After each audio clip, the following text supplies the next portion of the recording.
Okay, what's up everyone? This is the first in our series of video blogs that we're hoping to do called Oh Shit Moments. And I'm just going to share with you a couple of my oh shit moments. Well, one for now, but hopefully I'll give you 2 or 3 over the coming weeks.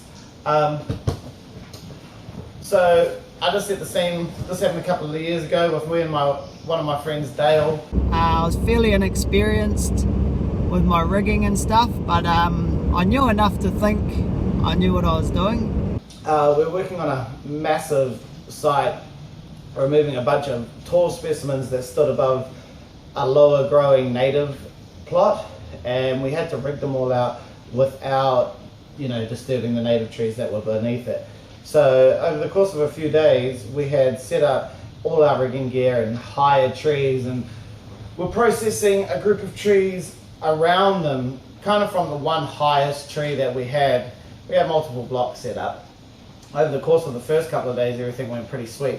But then on I think it was day 3, or at least the 3rd day I was on that site, I'm up a tree and I set it up.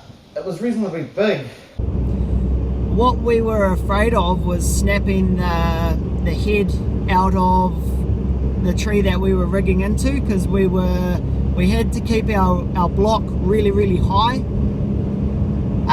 So it was very important that I let all the pieces run as much as possible before sort of arresting them before they came into the lower canopy of the natives where we were sitting. I just rigged it up, scarfed it up. I had Dale on the ground, and I turned to Dale. Now, we couldn't see each other very well because of the low-growing species beneath me. So I turned to Dale and I'm like, yeah, it's pretty big. What do you got on that? And he's like, I got 3 wraps. So I didn't have enough wraps on the porter wrap. Back cut it. This is after scarfing and this shit, Back cut it and boom, goes away. I mean, it just goes away. I look down at Dale and he's lost the end of the rope and this bit just tumbles out. So I let it go and I ran out of the way and a massive piece came down where I was standing. Luckily enough, as it happens a lot of the time with rigging, because weight's taken, it just held a real nice line and it actually came out really nice. I mean, the worst thing about it was just to reset the lines, I had to go up, another tree, or Dale went up, that's the good thing about having 2 climbers. He went up and reset all the lines and we finished up that day. The trees were like, I don't know, 120 feet high, or the block was at least. So then I had to go up, back up the tree and reset the ropes through all the blocks and everything. Because I'd let it go, I felt stink. I was like, fuck, I'll let it go. I'm going to get back up there and sort all that out while Zane has lunch or something. Came back the next day.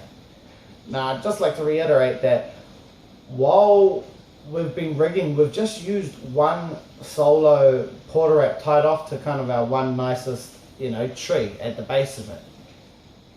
We come back the next day. Next day, I go up again, and to be honest, everything goes smooth as on this day, and we're going really good. And I look down to Dale, and I've said to him, "Wow, everything is going fucking sweet today." So next day in, it was day 4 or 5 on this rigging job, and I thought, oh, that's not going to happen again. What if I have to let another one go? I will let it go, but I'm going to tie the end of the rigging line off to the tree behind me, so that it can run as fast as it can on the porter wrap, but then it'll catch before it goes up through, and then I won't have to run up and reset all the rigging lines, or the piece will probably hit the ground before the rope flies through. So I did that. We took a few more bits off. It was all going pretty sweet. I looked down to Dale to kind of just see him. He's tied the end of the rigging line so as not to lose it off to a tree just behind him. And it's probably a 15-foot tree, 4 meters, 5 meters, something like that. Not huge, native tree, well established. And same thing, scarf it up, back cut it. All good, goes away quick. And then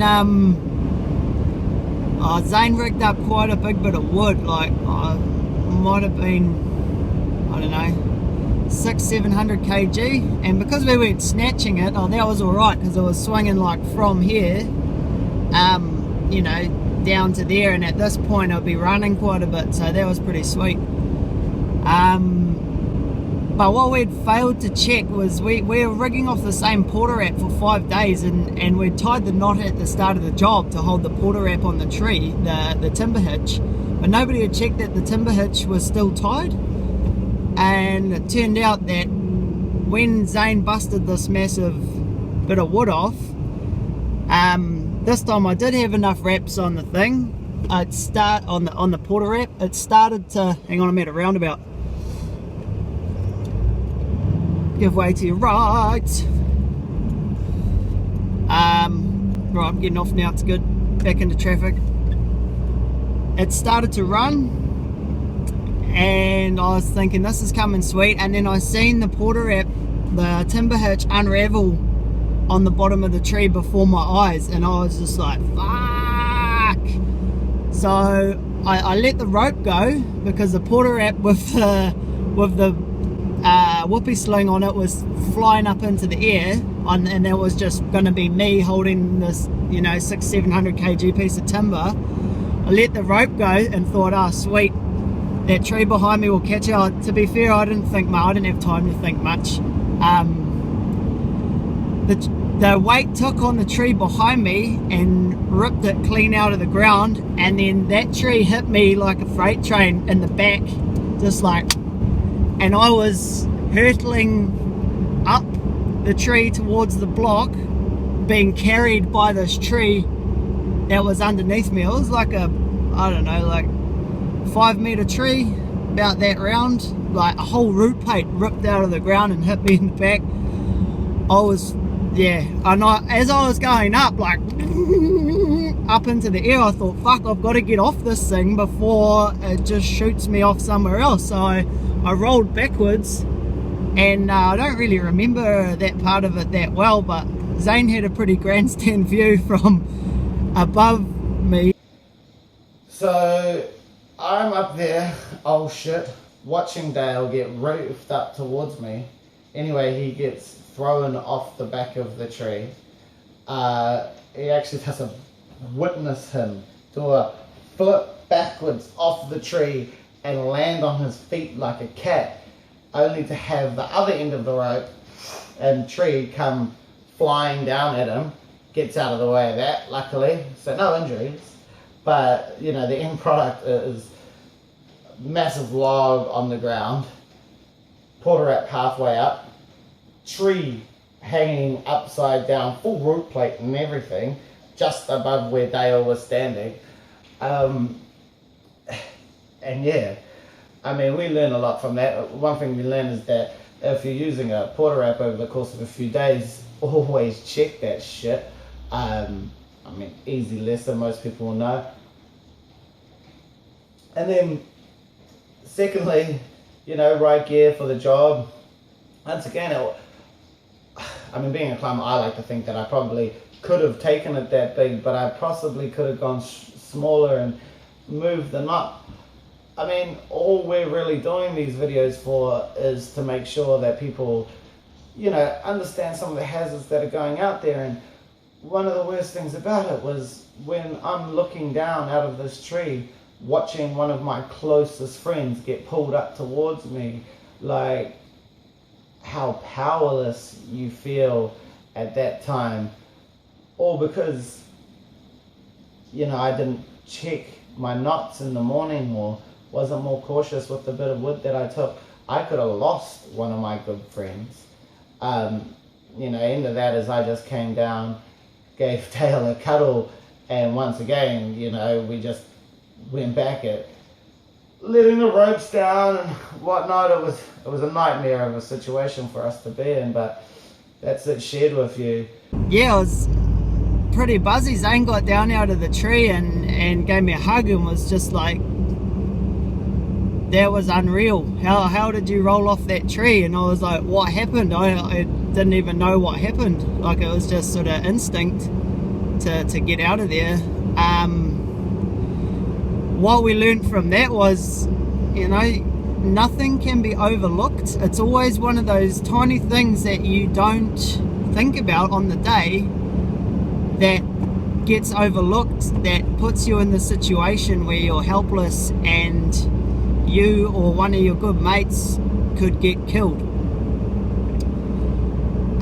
So I suppose the reason for doing these videos is just, you know, to don't overlook things, no matter how much experience you've had or how good you are at your job.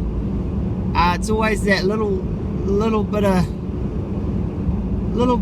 I don't know, not checking, crossing the T's and dotting the I's, the simple stuff that'll get you. And yeah, just climb safe and look after each other, and hopefully you won't have an oh shit moment.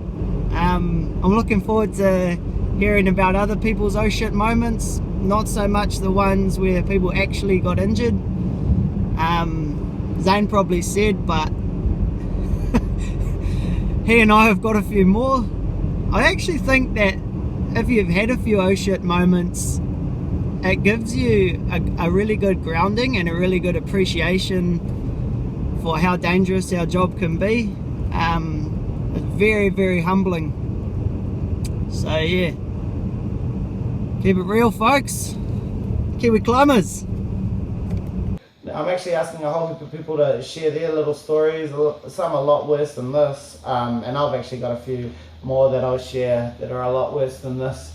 But since we're putting out these accidents, it'd be best if like the trolls could stay away, because I'm looking to get as many people as we can into just telling us about some of the incidents that they've had, their oh shit moments. And yeah, look out for our workshops. Keep it SRT, keep it real. Catch you later.